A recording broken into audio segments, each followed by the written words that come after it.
Hello, fairy finders and fairy seekers. Welcome to FaerieQuest and week 2 of the self-discovery journey with the fairies concerning your soul purpose. Keep in mind also that there is a photograph at the very end of this video that will give you a much better look at the fairy on the card that is part of this reading.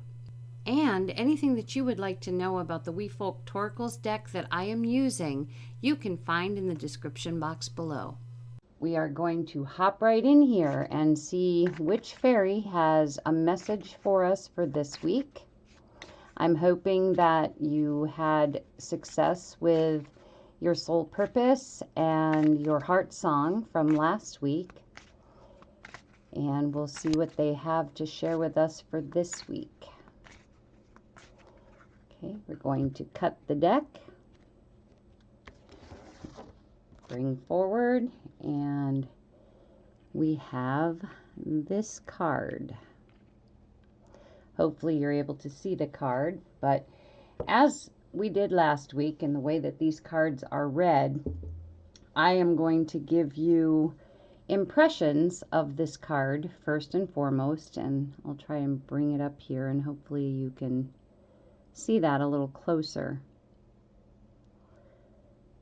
Okay, so what I see first on this card, the first impression that I get is that the most prominent thing about the card seems to be the darkness surrounding the being within the middle.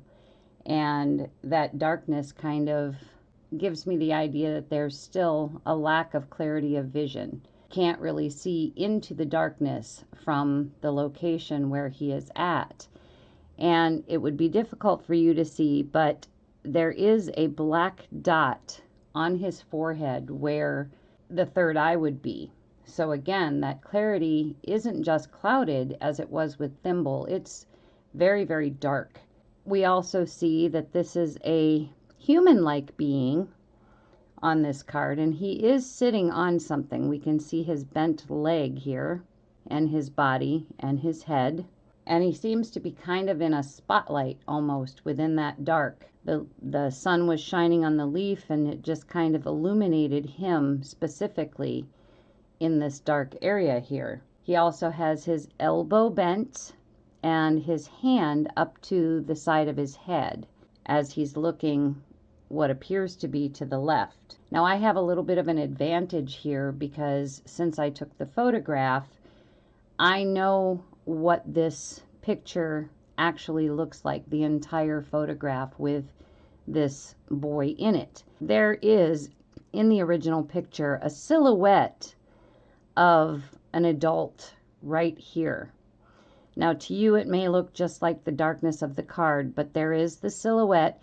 You can kind of see a stripe and a dot where his shoulder would be, and then his hand comes out here.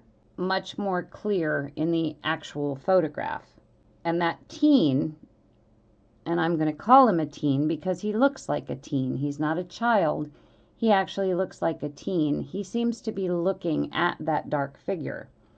And that dark figure could be perhaps an adult version of himself, or perhaps a guide. And there's also a child down here.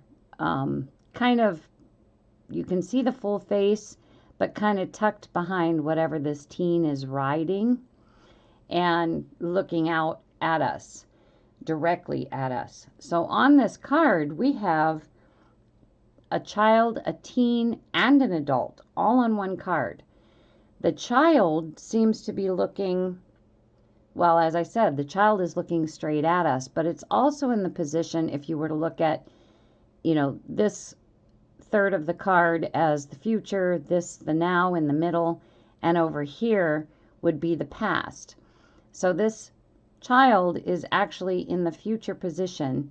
The teen is in the now position, and this silhouette of this adult, I'm not going to put that silhouette in the past position because he's actually more forward on the card than the teen is. So it looks like that adult is attempting to move into the now position. So those are the impressions that I have from this card at the current moment. Just things that I see, things that I notice. And, when we see the teen here with his elbow bent and his arm, up against his face, he doesn't really have an expression of shock, or he doesn't really seem startled by this adult that is standing close to him.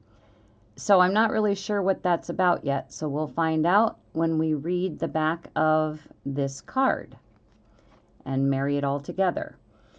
Okay, so this boy's name is Nathanal. It's not Nathaniel. He's got it as Nathanal. And his subject matter for this message is the inventor.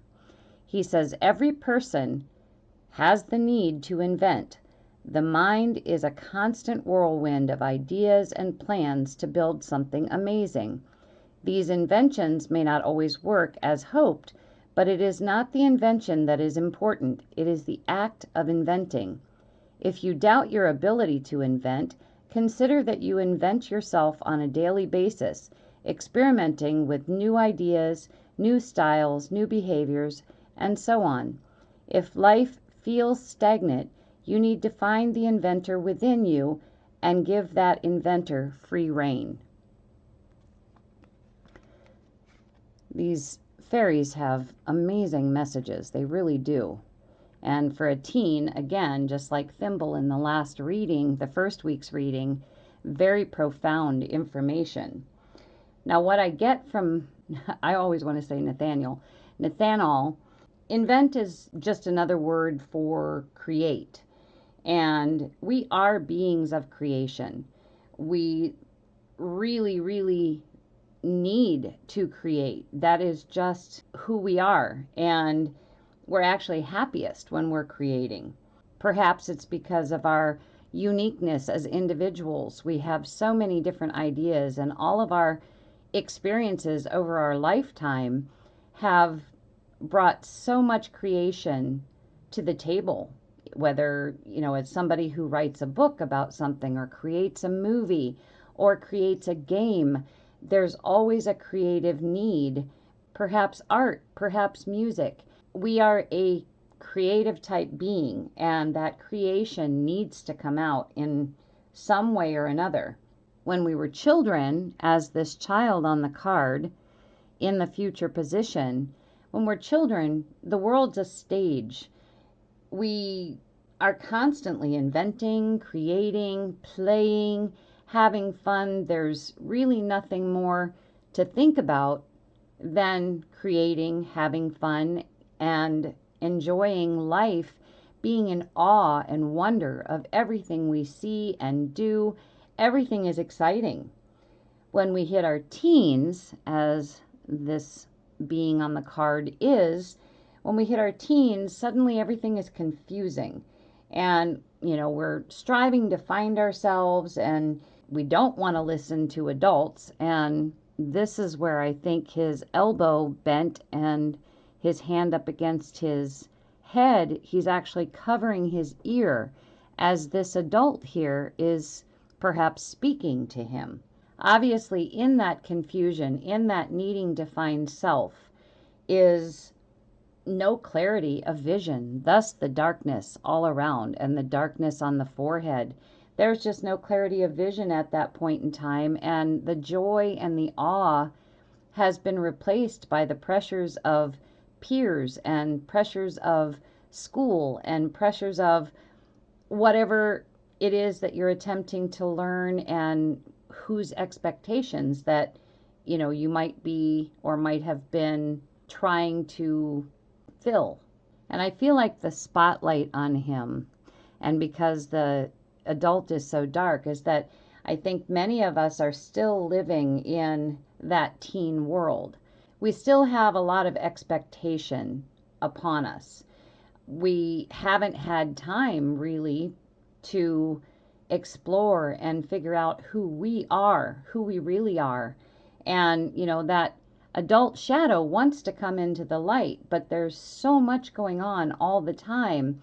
You know, if you're a parent, obviously there's raising your children. And then even if you're not a parent, or you are a parent and you work a full-time job, and you know, you've got housework to do and so many different things that are standing in the way of finding out who you really are, that you're still in that shadow adult mode, wanting to come into the light, wanting to know who you really are on the inside.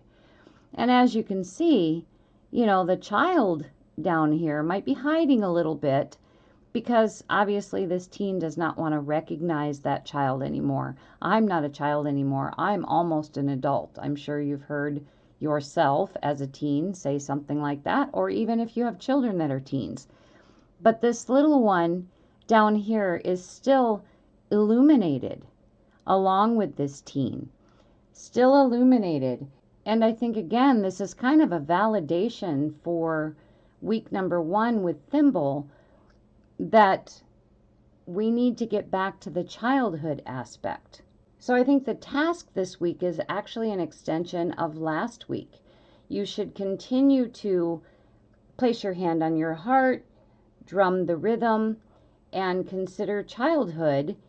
And perhaps if you've had good luck with remembering specific things that your childhood brought forth, the fun things that you really loved doing as a child, continuing to use your heart song is going to bring more and more to the surface, and it's going to also open up that third eye in a very clear way, allowing you to see even more. Once you have one thing that you remember from childhood that you absolutely loved doing, you need to create with that. You need to do something that has to do with that child love and create something. And because, as Nathanal says, you know, it's not in what you create, it's in the doing of it, the act of doing. So we don't want to be sitting and doing absolutely nothing, which is what he is doing here. And I think maybe that adult is saying, you need to get off your butt and actually do. And, you know, he doesn't want to hear it because he's a teen. So do some kind of creating, whatever it happens to be. And it would be great, you know, if you would share in the comments what it is perhaps that your childhood memory was or is, and share what perhaps you are planning to do as this week's creativity project. So that is it for this week, and I hope you are enjoying this thus far. So I will see you again for week 3. Take care.